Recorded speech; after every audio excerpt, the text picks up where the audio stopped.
নমস্কার বন্ধুরা, আমি তনিমা আবার একটা মিনি ব্লগ নিয়ে তোমাদের কাছে চলে এলাম। সকালে পূজা অর্চনা সব কিছু করে নিলাম। এখন জানো, আমি মেয়েকে তো সকালবেলায় এক্সাম দিতে পাঠিয়েছি হাজব্যান্ডের সাথে। হাজব্যান্ড আজকে ওখানেই রয়েছে, একেবারে মেয়েকে নিয়ে তারপরে ফিরলো। মেয়ে আসার পর একটু গরম গরম ভাত আর মাছ ভাজা দিয়েছি। মেয়ে খাওয়া দাওয়া করে নিয়েছে। সকালের পূজা অর্চনাটা আমি সেরেই নিয়েছি।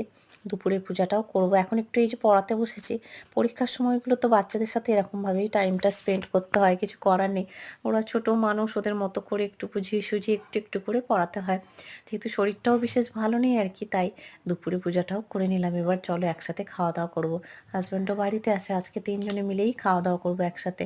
ভগবানের দর্শন করিয়ে দিলাম।